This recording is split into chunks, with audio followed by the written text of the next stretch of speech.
All right, we've turned the cameras. You were filming me in the Acura ZDX, and why don't you introduce yourself?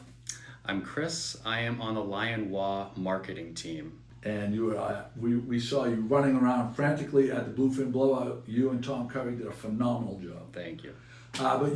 So we're here. I'm here. We're doing our series about real-world experience with electric vehicles. We had the BMW iX last week. We got the Acura ZDX this week.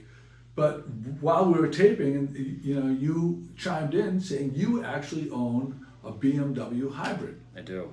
And you live in an apartment complex. I do. You don't. It's not even like not your own home. Because I always say, like if I didn't have a charger at my own house, like I just couldn't imagine having an EV.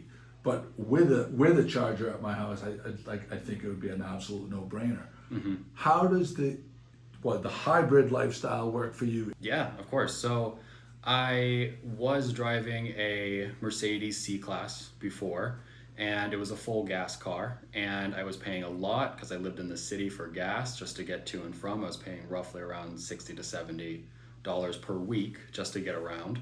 So when I moved to a new place that I had a garage, I had an outlet right in front of my car, I was like, maybe it's time to get a plug-in. Not quite ready for a full electric car, but I was thinking this might be a good halfway point. Mm-hmm. So I was looking at cars. I wanted something that had performance. I wanted something that had style, but I didn't want a full electric car. So the BMW 330e, which is what I ended up getting, has about 20 to 30 miles depending on the type of range and the type of driving that I do. I ended up purchasing that car, and it's been absolutely incredible.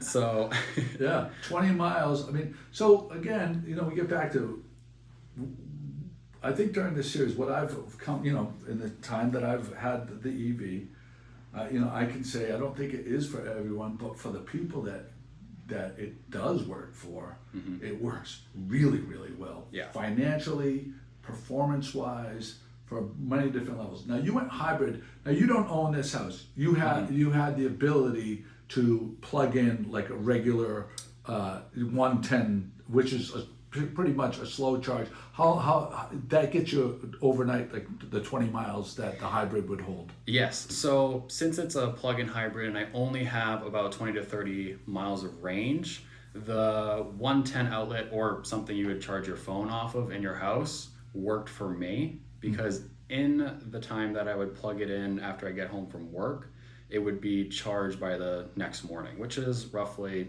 say 10, 12 hours, something like that.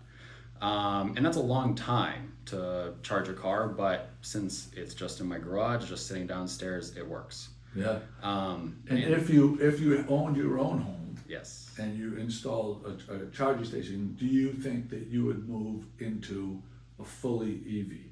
Yeah, absolutely. So right now, since I live in an apartment complex, and I'm just surviving off what is available, the plug-in hybrid works. But if I had the availability to install my own charging unit in my own home, I would definitely make the switch, just because it would be a no-brainer. Yeah, so that's the next question is, so what are the reasons to you that full EV, it's assuming that you have the ability to install a charger at your house, mm-hmm. What are the reasons that you think that it's an absolute no-brainer? Yeah, I mean, if I had the availability to plug in at home to a more powerful outlet, then I would see no reason why I couldn't go to a full electric car. Mm-hmm. Just right now with, my current charging availability, it doesn't make sense to go full electric, mm-hmm. just because it's not right there. Right. But if I owned a home, I absolutely would. There you go. Thank you so much for this. I'm looking forward to seeing the job you do with the edits that when we took our test drive and the ZDX. And this has been great. Thank you so much. Of course. Thank you.